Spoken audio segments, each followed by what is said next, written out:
Have you ever wondered how the air you breathe affects your health? This simple question leads us into the complex world of air pollution, a global concern that impacts our health and the health of our planet. Air pollution, in its simplest definition, is the presence of substances in the air that are harmful to humans and the environment. These pollutants can be solid particles, liquid droplets, or gases, and they come in many forms. Two of the most concerning types are smog and particulates, including particulate matter 2.5 and 10, often abbreviated as PM2.5 and PM10. Now, where do these pollutants come from? Well, the sources of air pollution are varied and can be both natural and anthropogenic, which simply means human-made. Natural sources include dust storms, volcanic eruptions, and wildfires, while anthropogenic sources encompass industrial activities, burning of fossil fuels, and vehicular emissions. Unfortunately, air pollution is not an isolated issue. It's a global concern with varying regional trends.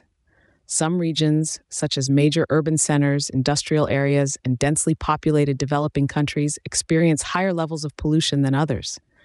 And while some improvements have been made in certain areas, overall air quality worldwide has seen a downward trend over the past few decades. Smog and particulates, in particular, pose significant threats.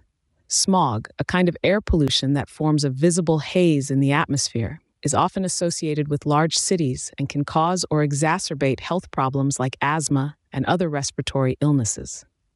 Particulates, on the other hand, are tiny particles or droplets that can be inhaled deep into the lungs. These particulates can come from various sources, including combustion processes and industrial emissions, and can also have serious health impacts. In the end, it's evident that the air we breathe is not as clean as it once was. But understanding the problem is the first step toward finding solutions. So let's dive deeper into this topic and explore how we can protect ourselves and our planet from the harmful effects of air pollution. Smog, a word we often hear, but what does it really mean? The term smog is a blend of smoke and fog, but it's more than just that. Smog is a type of air pollution that reduces visibility and has serious health effects. There are two main types of smog. The first is sulfurous smog, traditionally associated with cities like London. It's a mix of smoke, sulfur dioxide, and moisture, often stemming from burning fossil fuels like coal. This type of smog gave rise to one of the most notorious smog events in history, the Great Smog of London in 1952, where visibility was reduced to a few feet and thousands lost their lives. The second type is photochemical smog. This is what you see in modern cities like Los Angeles. It's a reaction between sunlight, nitrogen oxides, and volatile organic compounds. This creates a cocktail of chemicals, including ozone at ground level, which is harmful to human health. Understanding the formation of smog requires a look at the interplay between human activity and natural conditions. The burning of fossil fuels releases pollutants into the air. When these pollutants encounter certain weather conditions, such as temperature inversions where warm air traps cooler air beneath it, smog forms and hangs over cities, held in place until wind or rain can disperse it. Geography also plays a role in smog formation. Cities surrounded by mountains, like Mexico City or Los Angeles, are particularly prone to smog, as the terrain can trap air pollutants, providing a perfect environment for smog to form. Meteorological conditions, such as wind direction, humidity, and temperature, can also influence smog formation and its severity. For example, during summer, when sunlight is abundant and the air is often stagnant, photochemical smog becomes a common sight in many urban areas. Smog, as we've learned, is a complex and harmful form of air pollution. It's not just an inconvenience that obscures our view of the skyline. It's a serious health hazard, and understanding it is the first step towards combating its harmful effects. Let's delve into another pollutant, the particulate matter. It's a term that might sound complex, but it's essentially tiny particles suspended in our air. These particles are so small that they are measured in micrometers. To put it into perspective, a human hair is about 70 micrometers in diameter, while these particles can be less than 10 and even 2.5 micrometers. That's why you might sometimes hear them referred to as PM10 and PM2.5. Now, where does this particulate matter come from? Well, quite a few sources, both natural and human-made. Natural sources include things like dust storms, forest fires, and volcanic eruptions. However, the bulk of particulate matter comes from human activities. Think about combustion processes, such as those happening in your car's engine or when coal is burned for energy. Industrial emissions from factories and power plants also contribute significantly. Even activities as simple as cooking can release particles into the air. However, the distribution and concentration of particulate matter in our atmosphere isn't uniform. It's shaped by weather patterns and topography. For instance, calm, stagnant air can lead to a buildup of particles, causing hazy days with poor air quality. On the other hand, windy conditions can disperse particles, reducing their concentration in a particular area. Topography also plays a role. Valleys and basins can trap particulate matter, leading to higher concentrations, while mountainous regions can act as natural barriers. So why does this matter? These tiny particles, despite their size, can have a big impact on our health and the environment. They can penetrate deep into our lungs, causing respiratory issues, and even enter our bloodstream, leading to heart problems. They also play a role in the formation of smog and can contribute to climate change. Particulate matter, tiny but mighty, significantly impacts our air quality. It's up to us to understand it better, monitor it, and find ways to reduce our emissions. In the next segment, we'll explore the health impacts of smog and particulate matter. Stay tuned.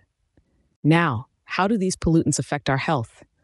Smog and particulate matter, specifically PM2.5 and PM10, are not just environmental concerns, but serious health threats too. The effects on our health can be categorized into short-term and long-term. Short-term effects often manifest as respiratory symptoms like coughing, wheezing, or difficulty breathing. Eye irritation and exacerbation of asthma symptoms are also common. But it doesn't stop there. Long-term exposure to these pollutants can lead to persistent respiratory problems, heart disease, and even lung cancer. Certain groups are more vulnerable than others.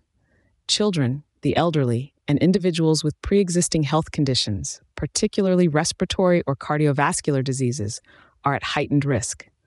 Why?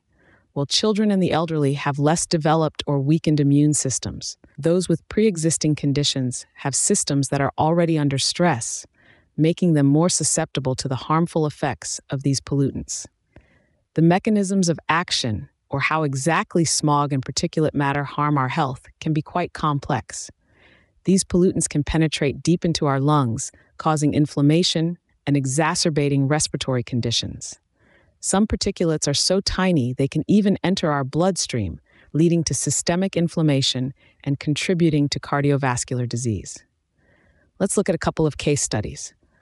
The London smog event of 1952, for instance, resulted in an estimated 4,000 premature deaths, with thousands more falling ill. The primary culprit? Sulfurous smog. More recently, a 2017 study reported that air pollution contributed to approximately 6.5 million deaths globally in 2015. These studies underscore the gravity of the situation. They remind us that the air we breathe is not just a simple mix of oxygen and nitrogen. It can carry substances that harm our health. The stakes are high, as our health is directly linked to the quality of air we breathe. How do we know how polluted our air is? A question worth pondering, isn't it? Well, there are a variety of technologies and methodologies that experts use to measure the quality of our air. Let's delve into that a bit. To measure air quality, scientists use devices called air quality monitors. These can be stationary, like the ones you might see on weather stations or the top of buildings, or portable, handheld devices. They work by drawing in air and measuring the concentrations of different pollutants. These pollutants can range from particulate matter, like PM2.5 and PM10, to various gases like sulfur dioxide, nitrogen dioxide, and ozone. One important method involves the use of spectrophotometry. This technique measures the intensity of light absorbed by pollutants in the air. By determining how much light certain pollutants absorb, scientists can calculate their concentration in the air. Now you might ask, how do we make sense of all these numbers? That's where the Air Quality Index, or AQI, comes in. The AQI is a scale that transforms raw data from air quality monitors into easy-to-understand values. It ranges from 0 to 500, with higher values indicating worse air quality. An AQI of 0 to 50 represents good air quality, while a value above 300 signifies hazardous conditions. Apart from ground-based monitoring, satellite observations also play a crucial role in tracking air pollution. Satellites can provide a bird's-eye view of pollution, enabling scientists to monitor air quality on a global scale. They can detect the presence of pollutants like nitrogen dioxide and aerosols, and even track the movement of smoke from wildfires. So, whether it's through ground-based devices or satellites orbiting our planet, we have the tools to monitor air pollution. These technologies give us the data we need to understand the state of our air and, crucially, to take steps to improve it. Through effective monitoring, we can track and tackle air pollution, and the more we know, the better equipped we are to protect our health and the health of our planet. So, what can we do about air pollution? Well, there are several strategies that can be employed to mitigate and control air pollution, and they range from regulatory frameworks to individual actions. Firstly, regulatory frameworks play a crucial role in managing air quality. For instance, legislations like the Clean Air Act in the United States have been instrumental in reducing emissions from industries and vehicles. These laws set limits on the amount of pollutants that can be released into the atmosphere, and non-compliance results in penalties. In addition to legal measures, technological solutions also play a significant role in emission reduction. These include devices like scrubbers, filters, and catalytic converters. Scrubbers can remove certain pollutants from the exhaust gases of industrial processes. Filters can trap particulate matter, while catalytic converters, commonly found in vehicles, can transform harmful gases into less harmful substances. Urban planning and public transportation strategies are also key to reducing vehicular emissions. By designing cities with efficient public transport networks and promoting their use, we can significantly reduce the number of individual cars on the road. Furthermore, creating green spaces in urban areas can help absorb pollutants and improve the overall air quality. Finally, each one of us can contribute to minimizing air pollution through our individual actions. Simple steps like reducing energy consumption, recycling, carpooling, or even choosing to walk or cycle for short distances can make a big difference. We can also make a conscious choice to use products that are environmentally friendly. Remember, every little action counts. Whether it's a multinational corporation installing scrubbers in its factories or an individual choosing to cycle to work, every effort brings us a step closer to cleaner air. Mitigation is possible, but it requires collective action. So let's all do our part and breathe easy, knowing we're helping to create a healthier environment for ourselves and future generations. Looking ahead, what challenges do we face? As we delve into the future, the dynamic nature of climate change presents a significant challenge. Rising temperatures and shifting weather patterns can exacerbate air pollution, affecting the dynamics of pollutants such as smog and particulates. This, in turn, could lead to increased health risks, emphasizing the need for adaptive and proactive strategies. Innovation will play a crucial role in addressing these challenges. Technological advancements are pushing the boundaries of pollution control and monitoring.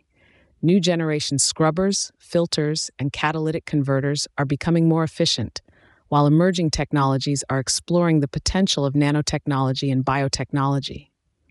Furthermore, the development and application of AI in air quality forecasting could provide more accurate predictions, aiding in timely interventions. As we confront the health impacts of air pollution, the emphasis on public health strategies is paramount. This includes promoting awareness about the dangers of air pollution, encouraging individual actions to reduce exposure, and integrating air quality considerations into urban planning and infrastructure development. More importantly, there's a growing need for health systems to prepare for and respond to air pollution-related health crises. However, air pollution doesn't respect borders. It's a transboundary issue, highlighting the importance of international cooperation. Countries need to work together, sharing data, research, and best practices.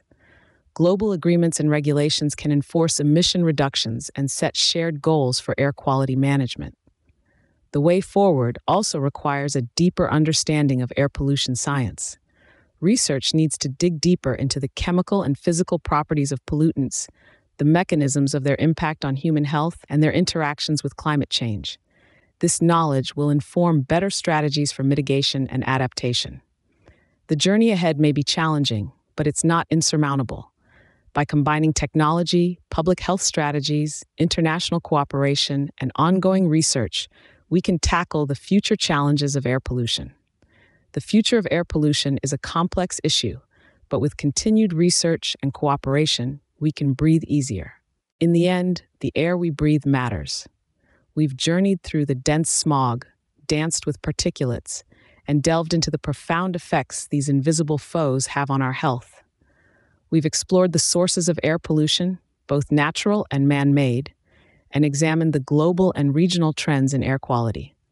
We've looked into the complex composition of smog and particulates, and how geographical and meteorological conditions influence their formation. We've confronted the health impacts of these pollutants, their mechanisms of action, and the heightened risk they pose to vulnerable populations. We've touched on the technologies and methodologies for measuring air quality, and the strategies in place for mitigating and controlling air pollution. Finally, we've glanced at the future challenges and research directions, including the role of climate change and the exciting innovations in pollution control and monitoring technologies. Remember, every breath we take is a testament to the state of our environment. Let's make it count.